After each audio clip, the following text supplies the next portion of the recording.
Well, hello, the pessimistic, optimistic, and everyone in between. My name is Connor Philippine, and welcome back to the Minnesotan Sports Podcast.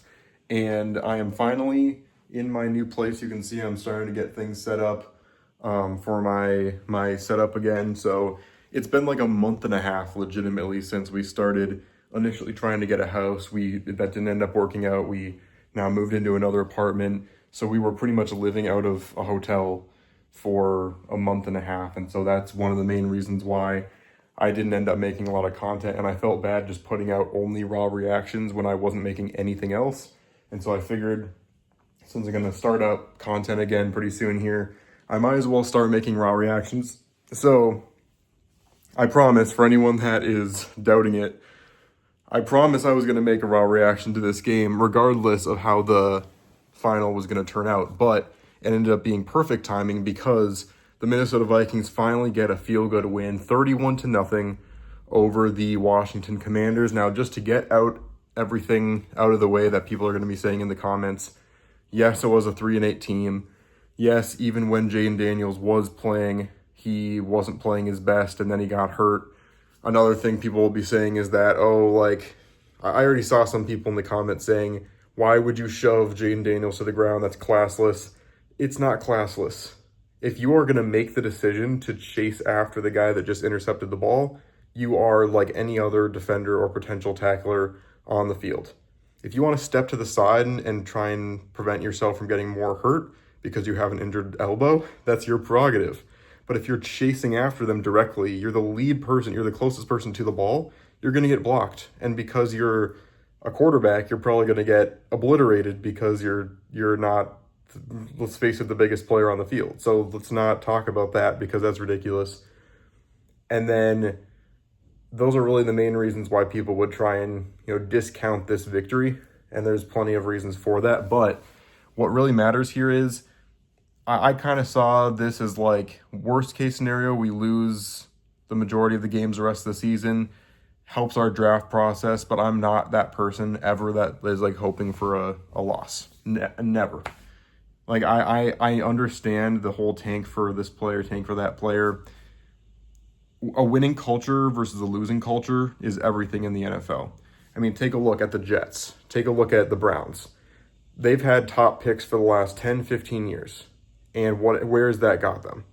They've tried with so many countless QBs that are supposed to be the future, that are not bad picks, but because they go into a losing culture and don't have the support around them, they struggle and the whole team ends up not succeeding.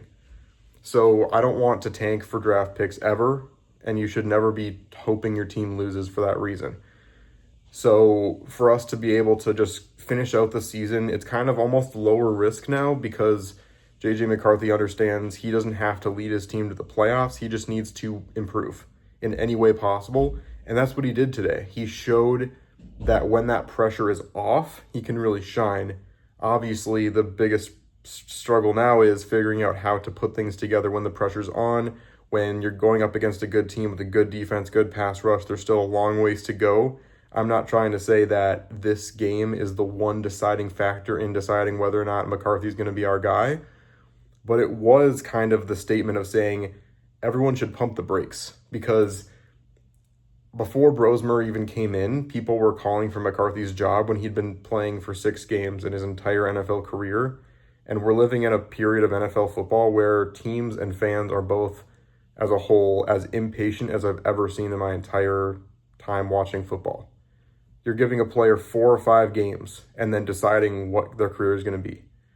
Even Josh Allen really struggled in his first year, and he's the best quarterback in the league.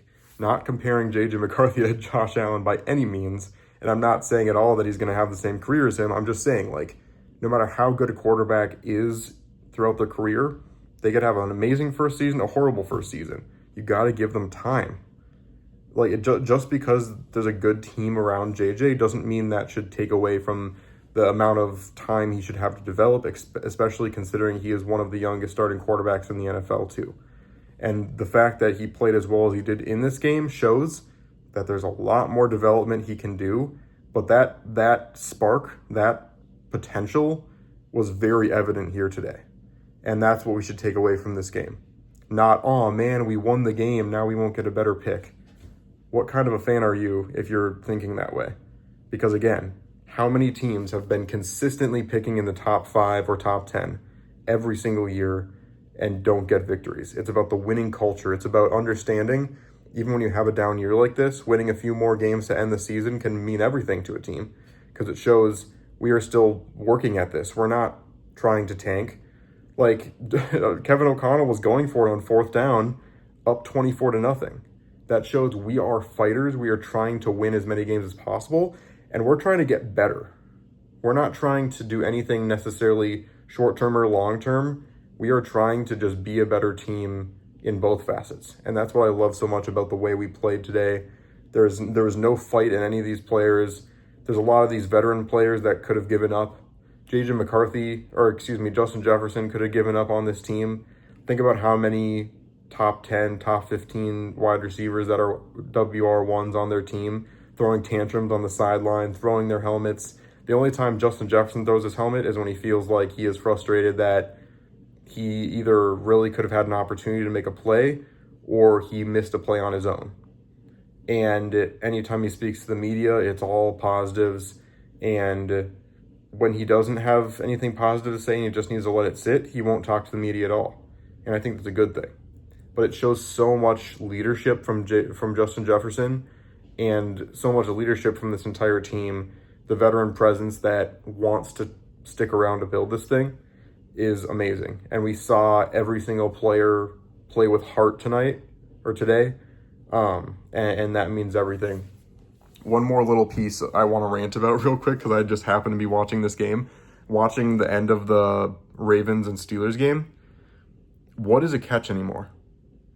You saw Isaiah Likely in the end zone. I understand he didn't have the ball held close to him, but he had possession. 2 firm hands on the ball, 2 steps, full 2 steps. Doesn't matter if you're playing it in real time or slow motion, he took 2 full steps. That should be a football move, and it doesn't matter that you lost the ball after that. That's a touchdown, and they took it away. And there was like 2 minutes left with the Steelers having the ball. I haven't seen what happened yet at that point, but like, that's for the division potentially. And you're going to, how many times are the Ravens going to be in those situations with controversial calls at the end of the game that are either catch controversies or pass interference controversies that screw them out of the playoffs? Because last year it was in their favor and it screwed the Bengals over, and now it's happening to the Ravens almost like karma, but that's not the kind of karma you want. You just want good officiating. And I don't know how we can do this, but the NFL needs to figure out what a catch is more definitively than right now, because that is unbelievable. And it was called the opposite way. It was initially called a touchdown, and they somehow reversed that. What happened to needing clear and indisputable evidence? Because that's the way so many teams have been screwed over in the past, is something that should have been reversed wasn't because they didn't have clear enough evidence. And now you're making that call on the fly when it was initially called a touchdown? That makes no sense. But anyway, that's not even the Vikings game. I just needed to rant about that, because it feels like everywhere Rodgers goes and everywhere the Steelers go, it's just like it just feels like those things just happen, where they just get bailed out like that. But anyway, let me know in the comments what you think about the Vikings victory, 31-0 over the Commanders. Some positivity finally, and I'm just hoping we can see some good enough things out of J.J. McCarthy to finish out the season, where we can feel good at least going into next season, feel like there's been some growth, there's been some development, and we can go from there. But again, let me know what you think. I'm looking forward to actually putting out some more content over the next few days and weeks. But thanks so much for watching this one, and I'll see you on the flip side.